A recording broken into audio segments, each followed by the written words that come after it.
11월 9일 화요일 밤 11시 34분 지나고 있습니다. 책을 좀 살펴보도록 하겠습니다. 이거는 12살부터 읽는 책과 함께 역사편지라고 하는 것이고요.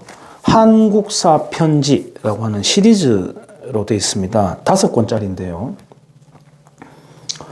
원시 사회부터 통일 신라와 발해까지라는 게 1권이고 마지막 5권은 대한제국부터 남북 화해 시대까지라고 되어 있습니다. 남북 화해 시대까지. 벌써 꼬리꼬리한 냄새가 좀 나죠. 이건 엄마가 애에게 설명하는 대화체식으로 쭉 서술이 됩니다. 먼저 제가 시간이 길면 재미가 없고 지루하니까요. 얼른 최대한 빨리 한번 볼게요. 원시시대 이야기가 나옵니다. 우리나라에는 언제부터 사람이 살았을까? 사냥하는 모습들이 나오고요. 모두 한자리에 모인 평등한 저녁 식사.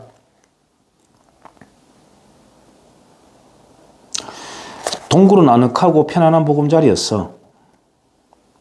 바쁜 하루가 지나고 해가 저물어 어둑해지면 동굴에 모여 앉아 맛있게 저녁 식사를 했을 거야. 그리고 구해온 것을 다 같이 나눠 먹었어. 자기가 그냥 상상으로 말합니다. 이건 내가 구해온 거니까 나 혼자 먹을 거야 라고 하지 않았어. 먹을 걸 구하기란 힘든 일이었기 때문에 다 같이 나눠 먹지 않으면 먹을 것을 구하지 못한 누군가는 굶어 죽게 돼. 그런 일이 자꾸 생기면 한 동굴에 사는 사람들 전체 힘이 약해지게 되어서 그 무리 전체가 살아남기 어렵게 되고 말거든. 그래서 학자들은 구석기 시대 사람들은 평등한 공동체 생활을 했다고 말하고 있어. 그때 사람들은 지금 사람들보다 자연과 훨씬 가까웠어. 자연과 가까운 마음은 예술을 낳는단다.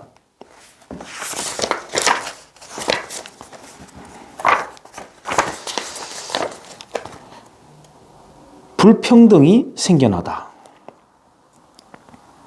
구석기 시대와 마찬가지로 신석기 시대도 평등한 사회였어. 그런데 중요한 변화가 시작되었지. 그건 평등하던 사람들 사이가 변하게 된 거야. 처음 농사 짓기를 시작했을 때는 수확도 그리 많지 않고 또 여럿이 힘을 모아 농사를 지어야 했기 때문에 온 마을 사람들이 같이 일하고 얻은 식량을 평등하게 나눠 먹었지. 차츰 발달해지면서 식량이 풍족해지고 점차 한 가족 또는 한 사람의 소유가 되었단다. 그 결과 마을 안에 부자와 가난한 자가 생기고 신분의 지위의 차이가 생기기 시작했어. 사람과 사람 사이의 관계에 불평등이 생긴 거란다.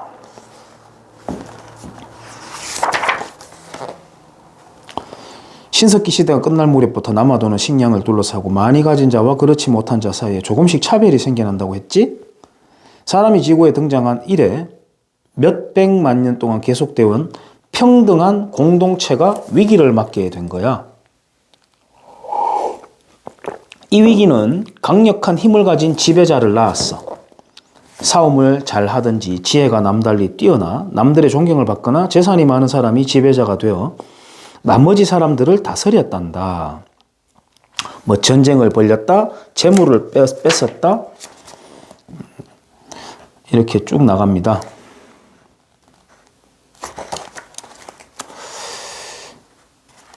유아 살해, 유아 사망 다르죠. 사망은 병이라든지 사고로 죽는 것이고 살해는 살인입니다. 타살이죠. 유아를 왜 죽였는지에 대한 이야기를 해야 되고 그때 당시 사람들이 죽은 두개골을 보니까 왜 구멍들이 뚫려 있었는지를 이야기를 해야 되는데 평등하고 에덴 동산처럼 평화로운 사회였는데 물질이 풍요로워지면서 풍족해지면서 격차가 생기기 시작하고 사람들의 마음이 강팍해지기 시작했다. 이런 서술들로 원시 사회를 묘사를 하고 서술합니다. 동북아시아를 주름 잡은 파워 고구려라고 하면서 이게 바로 이제 결정적인 이중성이죠. 우리 한국인들은 지금도 그렇습니다. 우리의 튼튼한 국방력을 보면서 한껏 웅장함을 느끼고 자긍심을 가지죠. 고구려에 대해서는 호방한 기만민족이다. 영토를 넓혔다. 영토를 넓히기 위해서 어떻게 해야 됩니까? 전쟁을 일으키고 사람을 죽여야 되지 않습니까? 그런 것에 대해서는 아주 대륙적인 기질, 호방한 기질이라고 하면서 우리가 공격받은 것에 대해서는 한없는 피해자 코스프레로 싹 변모를 해버리거든요. 자랑스럽게 묘사합니다. 동북아시아를 주름잡은 파워 고구려. 네. 되게 사람을 많이 죽였다는 거네요. 고구려를 우리라고 하는 정체성으로 편입시키는 것도 무리지만 여기에서는 사뭇 다르게 이제 역사를 감각하는 거예요. 뭐 별로 볼 내용은 없습니다만 그 정도 원시 시대를 그렇게 묘사하고 있다는 거. 그 다음에 뭐 후삼국 시대부터 고구려 시대까지, 조선 건국부터 조선 후기까지 3권. 세종대왕 한글 창제 이야기가 나오고요. 중국어 발음이 워낙 엉터리라고 하도 지적질이 들어오니까 중국어 발음을 잘 하기 위한 우리 영어의 파닉스 있지 않습니까? 발음 기호 말하는 방법. 중국어 파닉스였다라고 하는 학자의 주장도 있습니다. 우리는 세종이라고 하는 것을 거의 한반도 예수만큼이나 추앙하지 않습니까? 영남의 두 성리학자 이황과 조식 이렇게 이야기 나오고요. 이 성리학자 선비라고 불렸던 사람들이 얼마나 많은 재산과 노비를 거느렸는지에 대한 서술은 한 줄도 나오지 않습니다. 여기에 그래도 이런 건 있어요. 거북선은 정말로 철갑선일까? 거북선 철갑선 아닙니다. 그것에 대한 이야기는 한번 의문을 던지는 이야기는 나와요. 이런 측면은 또 긍정적인 측면이 있다고 볼 수 있습니다. 너무 어떤 인물을 신으로 만들면 안 되죠. 또 그리고 어떤 역사적인 사건을 한국사 편지 중에서 제4권 조선 후기부터 대한제국 승립까지 이모군란에 대한 서술을 이렇게 하고 있습니다.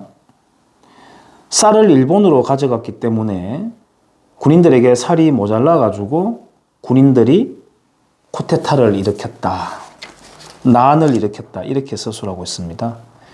기승전 일본입니다. 우리 한반도 역사에서 가지고 일본 없었으면 어이할 뻔했노.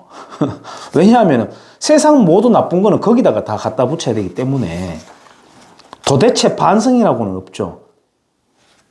내부에서부터 반성이라는 건 없습니다. 모든 악의 근원을 일본으로 돌려야 되기 때문에.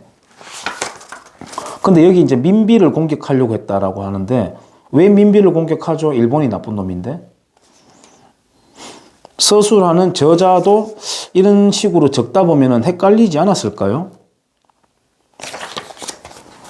자, 나옵니다. 전봉준과 동학농민운동 아주 멋있게 나오고 있습니다. 예, 전봉준이 왜 이 밀란을 일으켰습니까?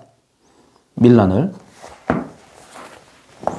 고부 군수의 폭정에 못 이겨서 밀란을 일으켰으나 비전은 없던 것이죠. 여기 뭐 또 행동 강령들도 있었다 뭐 하고 합니다만은 우리 경주 지역에서 안강 기계 지역에서도 이때를 틈타 활빈당이라고 하는 밀란이 터지고 그랬습니다.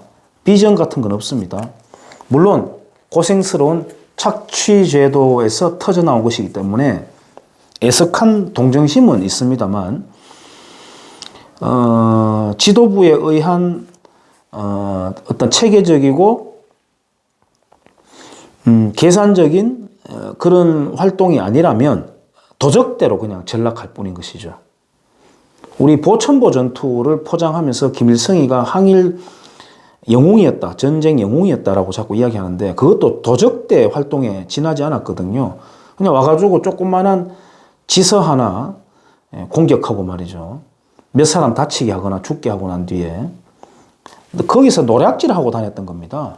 그걸 가지고 지금 포장을 하는데 이 동학이라고 하는 것도 철저하게 그렇게 전락되었던 것이고 이 동학을 토벌하러 다녔던 동학 토벌대가 안중근입니다. 안중근입니다. 그 안중근 가족을 굉장히 괴롭힌 게 또 김구입니다. 저는 뭐 킬구라고 이야기합니다만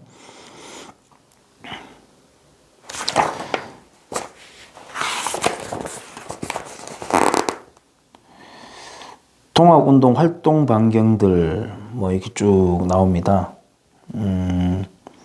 청나라에 군대를 보내서 농민군을 토벌해달라는 부탁을 해놓은 상태였다. 청나라가 온다는 소식에 일본도 급파했다. 군대를.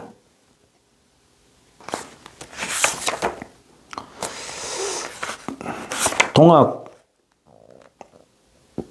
참가자들이 훗날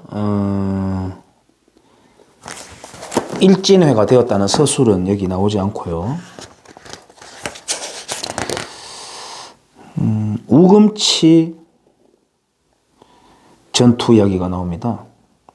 원래 치 또는 티라고 하는 것은 언덕배기를 말합니다. 언덕배기. 우리 경주에도 소티라고 하는 곳이 있습니다. 소티. 예. 소에다가 달구지를 끌게 하거나 소에다가 보찜을 얹어가지고 교역을 하러 다니는 그런 언덕배기 길을 뭐 지금으로 치자면 이제 유통로죠. 그것을 이제 소티라고 하는 곳이 있습니다. 그 말뜻을 모르는 사람들은 또 소티 고개라고 이렇게 표현을 하는데 동어 반복이죠. 그냥 소티라고 하는데 우금치는 개금티라고 하는 곳으로 불리기도 했습니다. 여기에서 어떤 어리석은 전투로 사람들을 몰아넣었는지도 서술을 해주는 것이 아이들이 배우기에 좋겠죠. 이모군란에 대해서는 일본으로 살을 가져가 가지고 난을 일으켰다고 하고 동학농민난은 조선 조정의 폭정에 못 이겨서 난을 일으킨 것인데 조선 조정 또 비판은 없고 그냥 동학난만 예찬하고 그럽니다. 갑오개혁 강령이 여기 나옵니다. 청나라에 의지하지 않으며 모든 문서에 개국 기원을 사용하여 자주 독립국임을 밝힌다. 이걸 쭉 읽어보면은 그 반대급부가 있었구나 하는 걸 알 수 있겠죠. 청나라의 의지 또는 종속되어 있음을 말하고 있습니다. 과거 제도를 폐지하고 관리를 뽑을 때 신분과 가문에 관계없이 인재를 뽑는다. 신분과 가문을 철저히 따르는 신분국가였음을 말하고 있습니다. 죄인의 가족과 친척까지 형벌을 받는 연좌제를 없앤다. 연좌제가 있었다는 것이죠. 그거 지금 북한에도 있습니다. 우리 남한에도 있습니다. 연좌제. 실제 형법에는 없지만 세간의 풍속에는 연좌제가 있습니다. 사람들의 눈총과 여론으로 눌러 죽여버리는 것이죠. 과부의 재혼은 자유에 맡긴다. 과부를 재혼하는 것을 금했던가 봅니다. 그러면서 억지로 열녀를 만들어내는 것이죠. 열녀문 이렇게 해가지고. 아니 여자가 남자가 없어지고 나면 재혼하거나 새로운 인연을 맞아야 되는데 억지로 문을 닫아 걸게 했던 것이죠. 굉장히 포악한 것입니다. 양반도 상업을 할 수 있게 한다. 양반은 에헴하고 장사 같은 거 안 했다는 겁니다. 총명한 젊은이를 뽑아 외국에 보내 학술과 기회를 배우게 한다. 인재 양성을 하지 않았던 겁니다. 그전에는. 명성황후 그 비극의 죽음 이렇게 나옵니다.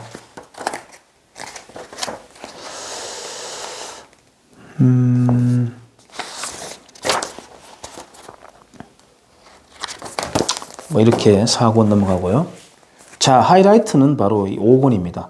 대한제국에서부터 남북 화해 시대까지. 시간이 조금 길어지겠는데요. 헤이그로 간 세 사람의 특사. 이들은 머나먼 네덜란드까지 간 까닭은 그곳에 열리는 만국평화회의에 참석하여 세계 여러 나라의 일본의 침략 행위를 고발하고 영어 원문을 해석한 것이 있습니다. 조선 조정의 부패와 폐악질을 고발하는 문장이 나옵니다. 그건 우리나라 교과서라든지 어떤 책에도 등장하지 않습니다. 최근에 이제 그게 밝혀졌죠. 최근에 밝혀졌죠.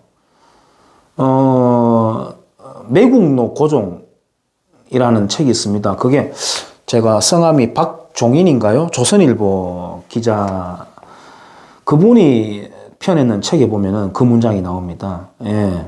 근데 그거는 우리 교과서에서 배운 적이 없죠. 희한하지 않습니까? 몰래 갖는 밀사들이 자신의 나라에 대해서 고발하고 있으니까요. 홍범도와 김좌진 나옵니다. 독립군의 두 별. 홍범도는 일본군 지휘관을 겨냥하여 방아쇠를 당겼어. 사격 솜씨는 백발백중이었단다. 이 홍범도라는 사람은 사격술이 좋긴 했다 그래요. 일본군 지휘관이 쓰러지는 것을 신호 삼아서 일제히 총에 불을 뿜었다. 일본군은 허둥지둥 후퇴했다. 일본군 전사자는 무려 600명. 예, 완전한 개구라입니다. 완전한 거짓말입니다. 김좌진과 홍범도 이야기가 나오고요. 뭐 연해주, 강제이주 이야기도 나오고 합니다. 홍범도는 카자흐스탄에서 1943년 75살로 세상을 떠났어. 오래 살았네요. 뭐하고 살았죠, 이 사람이? 홍범도는 영웅으로 받아들여지고 있단다. 홍범도는 독립군 집단 학살하는데 러시아 공산당 편에 섰던 사람입니다. 김좌진도 조선 청년의 총에 맞아 죽었습니다. 서로 죽고 죽이고 불신하고 반목하고 분열하고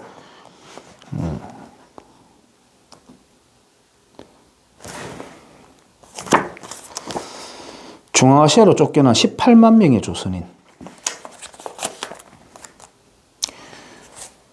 담담하게 서술합니다. 소련에 의해 가지고 강제 이주되어 있는 것은 아주 담담하게 서술합니다. 한 두 줄 정도로 살짝 지나가 버립니다. 또 일본 이야기 나옵니다. 여기도. 뭐든지 일본한테 갖다 붙여요. 제가 뭐 일본 좋아하는 건 아닙니다. 근데 역사는 역사대로 사실대로 써야죠. 신채호 이야기 나옵니다. 위대한 고구려의 역사를 쓰는 것이 독립운동이다. 예. 지금까지도 한국인들이 조선 국뽕에 취해가지고 깨어나지 못하도록 만드는 시발점이 바로 신채호입니다. 그때는 그때대로 뭐 그게 기능을 할 수도 있었겠죠. 그것대로 그 시대에는. 하지만 지나고 보니까 그렇더라는 겁니다. 실은 뭐 제가 존경에 맞이하는 박정희 대통령도 국뽕에 살을 보태는데 기여한 인물입니다. 뭐 과거사에 대해서라든지 특히 이순신에 대한 거 뭐 이런 거 우리 민족의 우수성 뭐 이런 거 어떻게 보면 박정희도 한 발 더 나가버리면 호치민이나 또는 히틀러 가까이 갈 수도 있는 그런 아슬아슬한 경계선까지 갔던 사람이라고 저는 생각을 해요. 뭐 박정희 좋아하는 분들이 또 저보고 뭔 소리냐라고 할 수도 있겠습니다만 그런 속성들이 있습니다. 그런 국가주의 속에는. 김원봉 이야기 나옵니다. 그럴 줄 알았어요. 의열단 단장 김원봉. 이 사람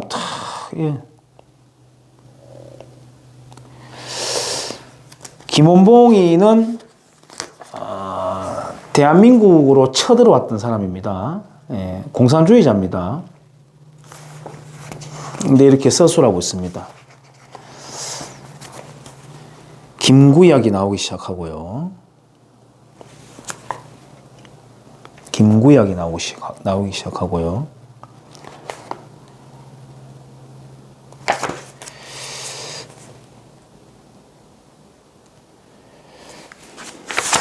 테러하는 이야기들 나오고 있습니다.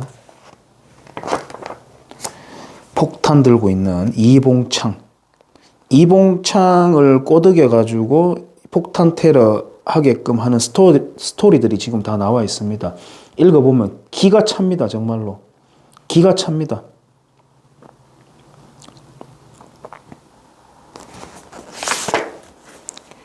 김구가 우리나라 지도부가 되었더라면 어쩔 뻔했노.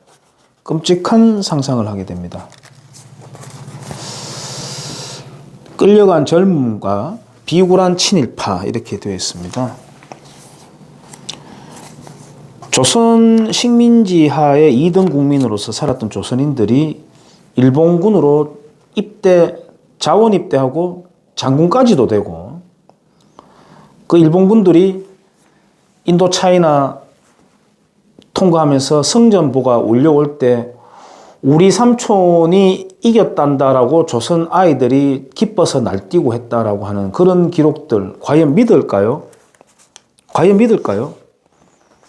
조선이 아니었던 겁니다. 일본이 된 것이었어요. 오롯이. 위안부 이야기 나오고요. 드디어 이제 히로시마, 나가사키 원폭 이야기가 나옵니다. 계속해서 도시락 폭탄 권총 테러 가지고 나라 찾은 것처럼 묘사하다가 소개 안 할 수가 없으니까 원자폭탄 이야기가 나옵니다. 미국은 꼭 원자폭탄을 떨어뜨려야 했을까? 이렇게 이야기하고 있습니다.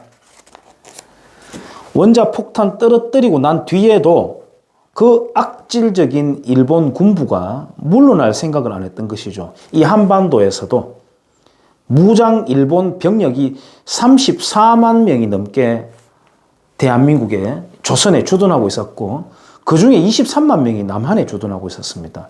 그 무장 해제하러 들어왔던 게 미군이죠. 그리고 마지막에 막판에 밥숟가락 딱 얹으면서 선전포고하면서 들어왔던 게 소련입니다. 물론 소련도 2차 대전 중에 많은 희생이 있긴 했습니다만 그렇게 들어오게 했던 것이죠. 이 책에서는 38선도 미군이 껐다라고 이야기하거든요. 소련이 한반도를 완전히 장악하지 못했는 것을 굉장히 안타까워하는 것 같아요. 이 저자는. 그래가지고 미군 가라 해가지고 미군 갔잖아요. 군사 고문단 몇 명만 남기고. 그래가 전쟁 터진 거 아닙니까?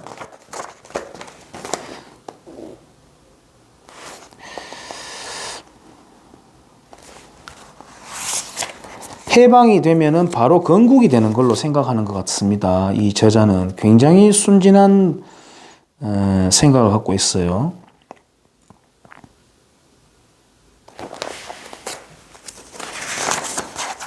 얄타 회담 이야기 나옵니다. 이 얄타 회담은 미국이 우리 한반도를 버린 사건입니다. 통수 친 거죠. 뒤통수. 사회주의란 무엇인가? 박헌영을 소개하고 있습니다. 담담하게 서술해줘요. 예. 이승만에 대해서는 나라 임시정부 이야기 아까 앞에 나오는데 생기지도 않은 나라를 팔아먹을 자다. 이승만은. 우리 좌익 진영에서는 임정 정통설을 그렇게 주장하지 않습니까? 근데 왜 임시라는 말을 붙입니까? 정상 국가인데 그리고 생기지도 않은 나라를 팔아먹는 게 이승만이라고 욕을 했다면 나라가 없었다는 방정이죠. 근데 3년 전인가요? 좌익 진영에서 계속해서 3.1운동, 임시정부 정통설 계속 주장을 해대 왔는데 그때 북한에서 불편한 심기를 드러낸 그때 정황이 있었는데 제가 정확하게 기억 안 납니다. 그러고 난 뒤에 이 남한의 좌익학자들이 돌연 태도를 바꿔가지고 임시정부 정통설은 아니다라고 입장을 바꿔버려요. 그동안 수십 년 동안 그걸 주장을 해오다가 북한에서는 임시정부 정통설을 주장하게 되면 임시정부 초대 대통령도 이승만 아닙니까? 그렇게 되면 북한은 김일성이가 태양이고 한반도의 정통인데 그걸 부정하게 된다라고 하니까 남한 좌익들이 태도를 싹 바꿔버렸습니다. 남한의 좌익들 보수 학자들도 비겁한 건 비슷하지만은 이 학자도 아니에요. 그 인간들은 사회주의 반대는 민주주의라고 생각하는데 사회주의 반대는 자본주의란다. 원래 유럽 좌익들이 자본주의라고 이야기합니다. 시장 경제거든요, 원래. 시장 교역을 하자, 자유로운. 그건데 그냥 자본주의다. 그러니까 인간의 가치를 억누르는 노동 가치서를 누르고 돈의 노예로 만든다. 자본 착취다. 이렇게 해서 이제 공격하기 위해서 만든 단어입니다. 자본주의. 그렇게 잘 써먹죠. 근데 여기서 또 맞는 말은 해요.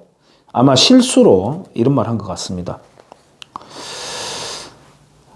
민주주의는 사회주의에도 있을 수 있고 자본주의에도 있을 수 있어. 실수로 이런 말을 하기도 하네요. 북한은 여전히 사회주의를 지키고 있는 주체사상이라는 북한 나름의 사회주의를 지키고 있단다. 북한 나름의 사회주의.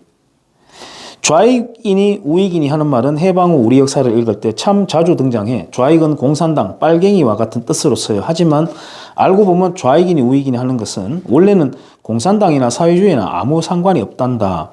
좌익 우익이라는 말은 프랑스 혁명 때 생겼어. 자코뱅당 이렇게 이야기하는데 예, 맞습니다. 그 원류는 거기에서 나온 말이긴 한데 급진적인 사회개혁을 부르짖으면서 사회를 파괴하는 자들을 좌익이라고 합니다. 그래서 그걸 뭉뚱그려서 모두 좌익적인 세계관을 가졌다라고 이렇게 우리가 표현을 하는 거예요. 이 사람은 극구 빨갱이라는 말로 연결시키면서 극단적으로 한쪽 진영을 몰아가는 것은 경계해야 된다라고 하는 뉘앙스로 지금 말하고 있는 것인데요. 킬구 이야기가 나옵니다. 김구, 38선을 넘는 김구. 허리가 잘리는 민족의 비극을 막아야 된다. 38선을 베고 누워 죽더라도. 김구가 누군 줄 아니? 알고 말고 훌륭한 독립운동가잖아. 세훈이는 으쓱거리며 대답했다. 그렇단다. 우리나라 정치가들에게 존경하는 사람이 누구냐고 물으면 대개 김구라고 대답할 만큼 김구는 지금 널리 존경받는 사람이야. 왜 38선을 넘어 북한으로 가려고 했던 걸까? 그 까닭을 알아보자. 단독선거. 느닷없이 이승만은 정읍선언을 통해서 대한민국 반쪽이라도 선거를 하자라고 했고 유엔 승인 하에 반쪽짜리 선거를 했다. 이렇게 서술하고 있습니다. 반면 여기 또 나옵니다. 김구는 나라와 민족을 위해 가는 것이니 막지 말라고 열변을 토했단다. 38선을 넘는 김구 이렇게 나오고요. 김구와 이승만의 서로 다른 길. 50선거 재헌의회 선출선거입니다. 최초의 자유민주선거입니다. 여성들까지 곧바로 투표했습니다. 그 민주주의의 선봉이라고 하는 미국조차도 건국 이후 140년이 지났어야 여성 참정권이 주어졌는데 대한민국은 스타트부터 바로 투표권을 줬습니다. 그러나 김구는 50선거 반대하면서 38선을 넘었다.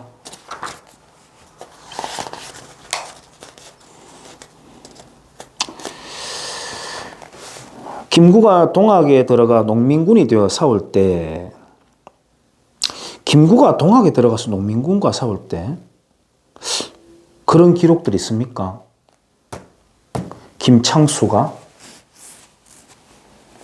김창수가 이문열 씨의 그 소설에 등장할 때는 안중근의 안진사 댁에 잠시 머물렀다. 그리고 올라가면서 사람도 죽이고 관심 받기를 되게 원했다. 뭐 이런 기록들이 나오는데 아까 언급하자면 안중근은 동학 토벌대였거든요.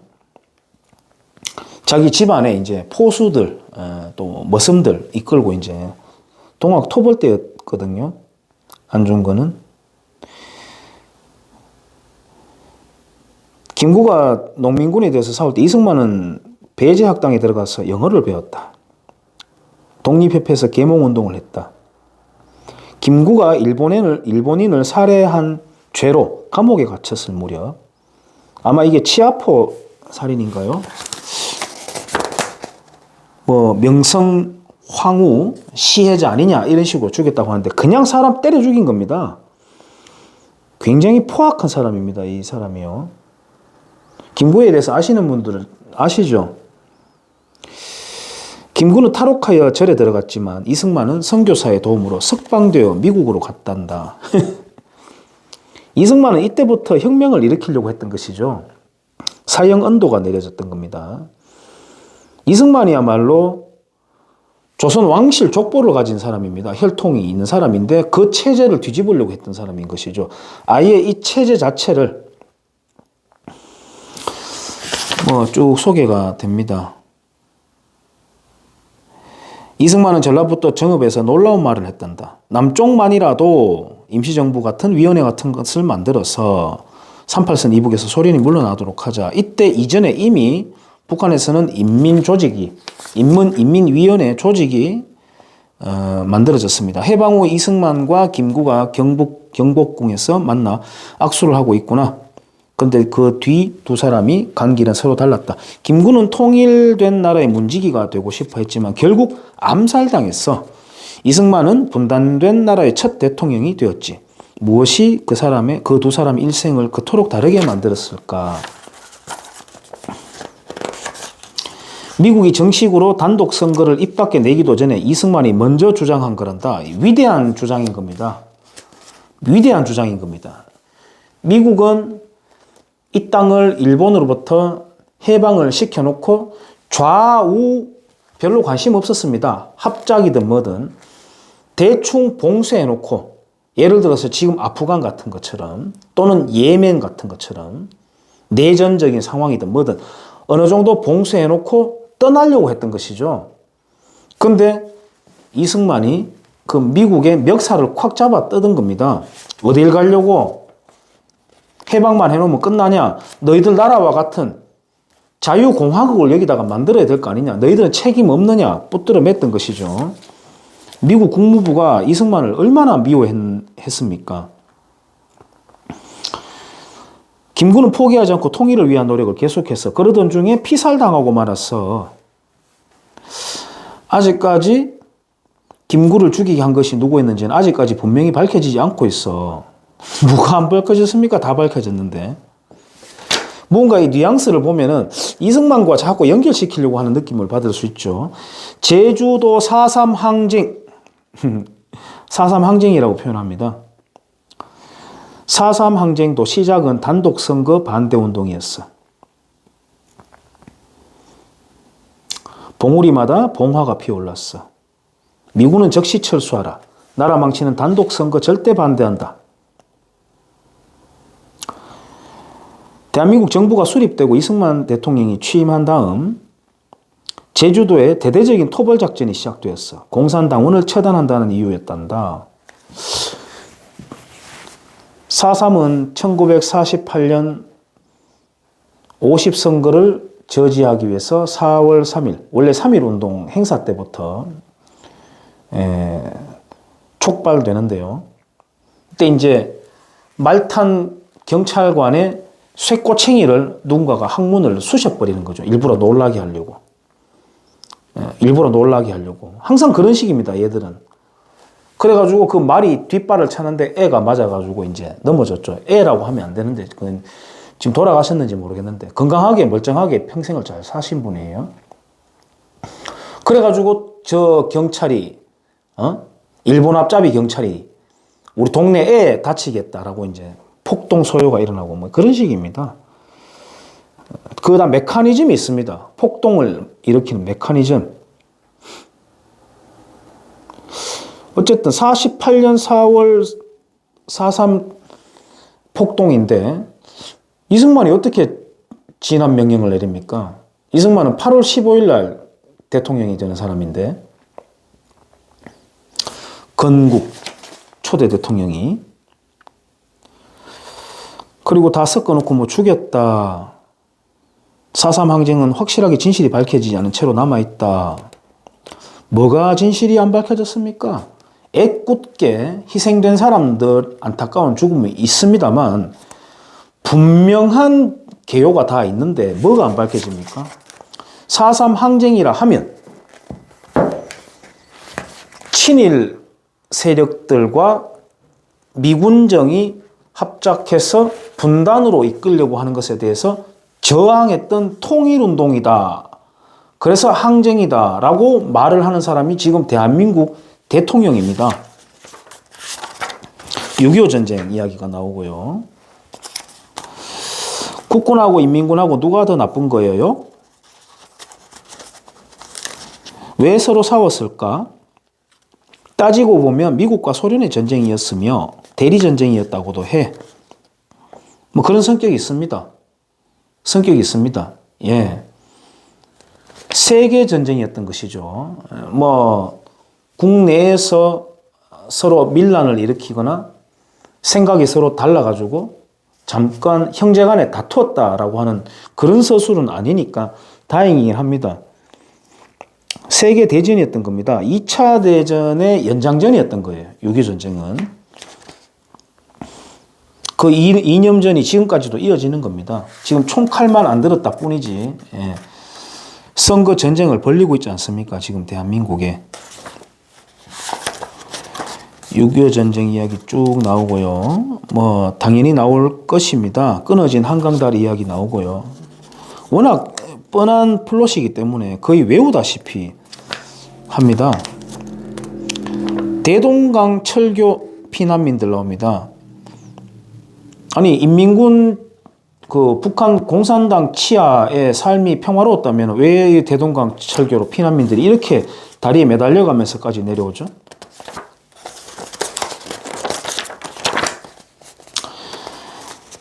효순이 미선이를 추모하는 촛불, 두 여중생의 죽음과 소파 협정을 말합니다. 예. 촛불 집회 이야기 쫙 나오고 추모비 이야기 나오고요. 예. 전태일 이야기 나옵니다. 경제 성장의 빛과 그늘. 빛은 요만큼 이야기하고 그늘은 이만큼 이야기하는 거죠. 전태일 분신. 전쟁 후 우리나라는 경제를 살리기 위해 미국의 도움을 받았어. 미국은 쌀, 밀, 보리 같은 농산물을 무료로 대주기도 하고 공장을 차리도록 도와주기도 했어. 이제 이거는 이제 전쟁 뒤의 이야기지만 사실은 이제 해방 전국에서 총파업이 일어나고 9월 달에 그다음에 10월 달에 대구에서 대구 폭동이 일어나는데 그때 원래 자치권을 달라고 해가지고 자기들이 곡물 유통에 대해서 틀어지는 거죠. 그리고 총파업을 해버리니까 곡물 가격이 급상승하게 되고 이모군란같이 그렇게 원인을 자기들이 만들어 놓고 폭동을 일으키고 시체 전염병으로 죽은 시체를 닦아가지고 군경에 의해서 죽었다라고 선동하고 뭔가 쫙 짚히지 않습니까? 쭉 70년대 80년대로 오면서 폭동의 메커니즘들 그랬던 것인데 미국은 쌀, 밀, 보리 같은 농산물을 무료로 대주기도 하고 공장을 차리도록 도와주기도 했어. 이것을 무상원조라고 해. 아무런 대가 없이 도와준다는 뜻이야. 그러나 미국의 무상원조는 실은 무상원조가 아니었어. 미국은 나름의 목적이 있었거든. 미국이 우리를 도와준 건 우리나라를 확실한 미국의 지지자로 만들기 위해서였어. 야, 정말 너무하다. 예. 박정희 시대의 경제성장 이야기 나오고요. 아름다운 청년 전태일 이야기 나오고요. 전태일 이야기 계속 나옵니다. 봉제공장 이야기 나오고요. 정말 거짓말 잘합니다. 정말 거짓말 잘해요. 심각합니다. 노동자들이 어디에 하소연할 데가 없었다. 전태일은 우연히 근로기준법이라는 법이 있다는 것을 알게 되었다. 전태일이 우연히 알게 되었습니까? 전태일을 똘똘 감고 있던 좌익 분자들이 있었죠. 제가 이 대목이 나오면 늘 김문수 전 경기도지사에게 참 애석한 마음을 가집니다. 좀 묻고 지나가야 될 역사도 있긴 합니다만은 지금 이 마당에 아직까지도 전태일 꺼내고 일본 위안부상하고 똑같은 지금 역할을 하는 겁니다. 전태일상을 꺼내가지고 장난들을 치거든요. 바보회라는 모임을 만들었어. 전태일이 바보회를 만들었습니까? 야, 거짓말 너무 심각하게 합니다. 어떻게 이렇게 돌아서면 알아보면 알 수 있는 것들 이렇게 거짓말을 해놓죠? 이래가지고 애들 가르칩니까? 아니 우리 집만 하더라도 어릴 때 우리 집 밥 먹을 때 반찬 열무김치, 된장찌개 그게 고작이었고 도시락 사갖고 갈 때 김치 국물 줄줄 새는 거 말이죠. 이게 압착도 잘 안 돼가지고 예? 그것을 들고 나갔고 명절이나 제사했는 그 다음날 아침밥 동그랑땡 한 번씩 사갖고 가면 정말 행복했고 그랬는데 이때는 얼마나 더 어려웠겠습니까? 이때 선진국형 근로기준법을 갖다 놓고 지켜라라고 하면 지켜지겠습니까? 불가능하지. 아니 신혼여행을 불국사로 오고 말이죠. 그것도 좀 사는 사람들에 한해서 택시 대절해가지고 그렇게 돌아다니던 그런 시절인데 70년대 학생들이 왜 우리 수학여행 제주도 안 보내줬냐고 따지는 거하고 똑같은 거 아닙니까? 그러니까 제가 빛과 그림자 중에서 그림자를 이만하게 말한다고 이야기하는 겁니다. 예, 부정선거 이야기 나옵니다. 정말 심각한 거짓말해요. 부정선거 다시 하라, 이승만은 물러가라, 1인 독재 물러가라, 탕탕탕. 경찰은 마구 총을 쏘았지만 시위대는 물러서지 않았어. 죽음을 각오하고 시위를 계속했단다. 독재를 무너뜨리고 자유와 민주주의를 바로 세우기 위해서 했어. 야, 민주주의 참 대단한 민주주의입니다. 민주주의가 원래 있었습니까? 이승만이 이 땅에다가 심어버렸잖아요. 그냥 문맹률 80%이 나라에다가. 근데 민주주의를 자기들이 세웠다 그래요. 데모하는 사람들이. 이승만 대통령은 또 그러죠. 민주주의를 하는데 학생들이 그렇게 일어나야지 가만히 있으면 되겠냐라고 순순히 물러납니다. 세상 천지에 그런 독재자가 있습니까?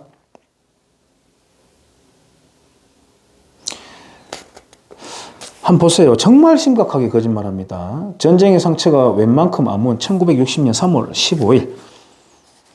이 좌익 진영에서는 50년대 선거 때부터 못 살겠다 갈아보자라고 구호를 들고 나왔거든요. 아무것도 없는 나라인데 어쨌든 60년 3월 15일 3.15 4대 대통령 선거가 치러졌어. 선거 결과 대통령의 자유당의 이승만, 부통령에도 자유당의 이기붕. 이때 부통령의 좌익 정당에서 선출된 사람이 부통령 됐으면 그때 나라가 어떻게 됐을까요? 전쟁 후 7년밖에 안 지났는데 어쨌든 뭐 이렇게 하면 또 너는 이승만만 두둔하느냐 이렇게 할 수 있으니 이승만은 대통령의 네 번째 당선된 것이었어. 무려 12년 동안 대통령 노릇을 했단다. 왕조시대에도 민주주의 사회에서 왕조시대도 아닌 민주주의 사회에서 한 사람이 이렇게 오랫동안 정권을 독차지하고 있으면 자연히 말썽이 생기게 마련이야. 최근에 이해찬 씨가 20년 집권, 50년 집권 뭐 이런 이야기 들고 나왔을 때 이 저자는 검색을 안 해봤습니다. 여성인지 모르겠습니다만 어떤 생각을 가졌던지 모르겠어요. 이승만은 독재 정치를 했어. 독재란 국민을 무시하고 혼자 마음대로 나라를 좌지우지하는 정치를 말해. 국민 무시하고 마음대로 좌지우지 하는데 뭐 하려고 투표를 합니까? 선거를 뭐 하려고 합니까? 최초의 선거부터 여성들에게 참정권을 뭐 하려고 줍니까? 문장이라도 맞아야 될 거 아니에요. 문맥이라도. 부통령 부정선거라는 말을 한 줄도 안 내놓고 있습니다. 한 줄도. 심각하죠. 김주열, 최루탄이 박힌 김주열. 저는 이런 것을 밝혀내는 것이 역사 바로 세우기라고 생각합니다. 시체가 나와야 되거든요. 슬슬 불이 꺼져 가려고, 동력이 떨어져 가려고 할 때 김주열이라고 하는 최루탄이 90도 각도로 팍 박혀가지고 시체가 떠오른 겁니다. 그래서 사람들을 더 격동시켜 왔던 것이죠. 정말 이게 정통으로 그렇게 맞았던 시체일까요?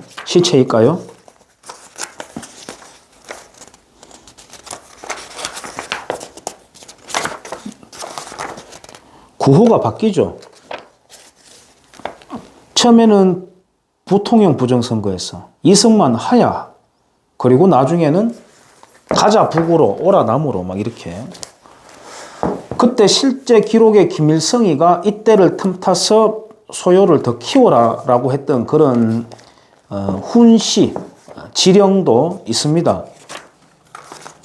뭐 또 이렇게 하면은 야 기승전 너는 빨갱이 타령이냐라고 하겠죠 또. 유신시대, 광주 5.18, 월드컵과 민주주의, 통일을 위한 만남, 한반도 깃발 들고 응원하는 모습.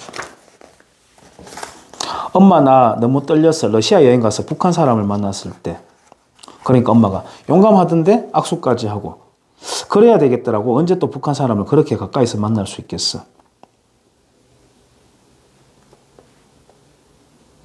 평소에 멀기만 느껴지고 어쩌면 조금은 무섭게도 생각되는 북한과 북한 사람. 하지만 외국에서 만나면 반가운 동포란다.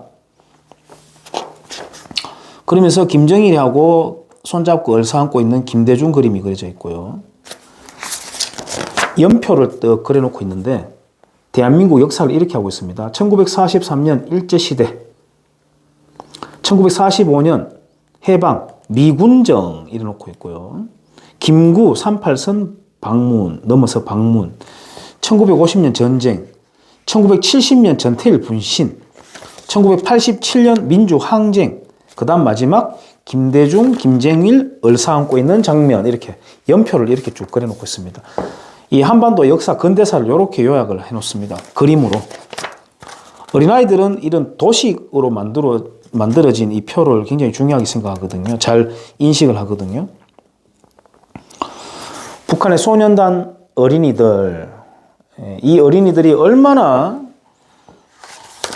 방광이 터져가면서까지 이렇게 모여가지고 집단적으로 움직이는 것에 대해서는 아무것도 나오지 않습니다.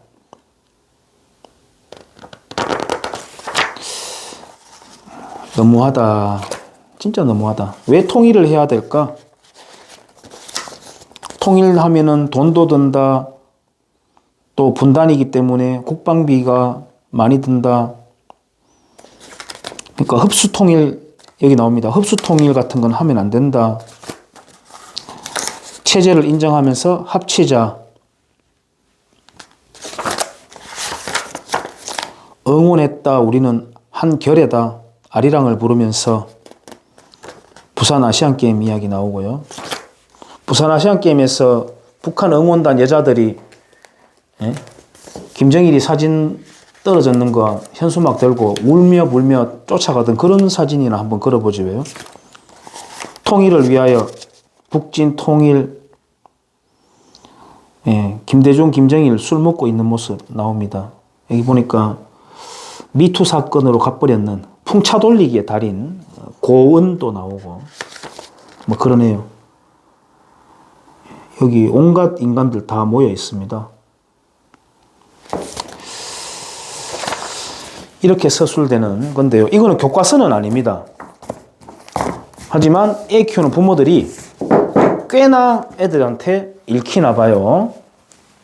꽤나 읽히나 봐요. 참고로 몇 분이죠? 시간이 너무 길었었습니다. 이렇게 긴 영상 누가 보겠습니까만은 저는 이렇게 할 수밖에 없습니다. 이 책을 읽었는 집에 애가요. 2019년도에 일본에 대해서 그렇게도 욕을 하더라고요. 이 책 읽혔는 부모님이요. 저보고 아사히 사 먹지 마래. 큰일 난대. 이렇게 이야기를 하더라고요. 그 집에 전교에서 공부 1, 2등 다투고 있습니다. 끔찍하죠? 그래가지고 서울대 갈 수도 있겠죠. 달달달 외워가지고 서울대 갈 수 있겠죠. 이정희처럼 되는 겁니다. 혹시나 그래가 판검사라도 한번 돼보세요. 이거는 이제 황인희라고 하는 분입니다. 예. 자유보수의 관념을 가진 분이에요. 아주 얇게 그림 동화식으로 대한민국의 역사를 서술한 나는야 코리안이라고 하는 책입니다. 뭐 통합적인 어떤 마인드였는지 모르겠습니다만 여기서도 2002년 월드컵에 대한 열기를 좋게 묘사하고 있고 세종대왕에 대해서도 칭송을 하는 게 있습니다. 이승만 박정희에 대한 그야말로 건강한 그림자 부분 말고 건강한 부분 내놓고 있고 우리나라 스포츠 행사했던 거 뭐 이렇게 내놓고 있습니다. 그나마 이제 이런 활동들을 보수 진영에서도 이제 하고 있는 거예요. 이거는 애국시민 필독 교재라고 하는 건데요. 소책자로 얇게 나온 것입니다. 뭐 쭉 나옵니다. 좌파 정권의 자유민주주의 체제 허물기에 대해서 알아보자. 공산주의 왜 위험한가? 대한민국은 지금 체제 전쟁 중이다. 유권자 각성만이 대한민국 살린다. 뭐 이런 얇게 나온 시리즈물인데요. 대추나무 출판사 뭐 이렇게 되어 있습니다. 실제로 제가 근데 조금 아쉬운 점은 있었습니다. 전화를 하면 조금은 상냥하게 또 좀 친절하게 설명을 좀 해줬으면 좋겠어요. 제가 저한테 그랬다고 뭐 섭섭하다 이런 게 아니라 얼마나 한 명 한 명 관심 기울이는 게 중요할 때입니까? 그래서 제가 이 책이 얼마나 있습니까? 재고가 이렇게 묻고 소개하고 싶다라고 할 때는 그 취지가 딱 느껴졌을 것인데도 뭐가 그래 바쁘고 불편한지 타닥타닥 끓이더라고요. 아무튼 그렇습니다. 하여튼 이러한 우리가 정교조 교사들의 학교에서의 편파적인 활동을 비판을 합니다만 가정주부들이 자발적으로 이런 교재들을 번외로 사가지고 읽히고 있는 실정이에요.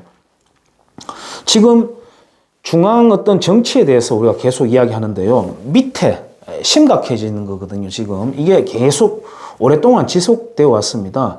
이것을 우리가 글쎄요. 분갈이를 좀 해야 됩니다. 분갈이를. 예, 잔뿌리까지 지금 흙 속이 썩어 있습니다. 그거 좀 뽑아내가지고 탁탁 털어가지고 말이죠.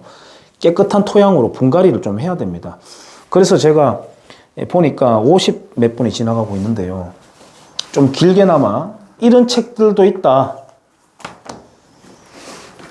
어린아이들부터 잘못된 역사 설계를 지금 시키고 있다. 이렇게 크는 아이들이 어떤 국가관을 갖고 어떤 투표를 하겠습니까? 그렇다고 해서 뭐 오른쪽 찍으라고 말하기도 지금 더러워진 상황이긴 합니다만 그렇습니다. 이런 책들이 우리 바닥에 있다. 바닥은 이런 지금 실정이다라고 하는 걸 꽤 지금 길게 나와 있는데요. 이거 이제 다 사실 아시는 부분이죠. 근데 제가 이제 실제로 이 5권을 한번 보자 해가지고 한번 봐봤습니다. 여기까지 하겠습니다.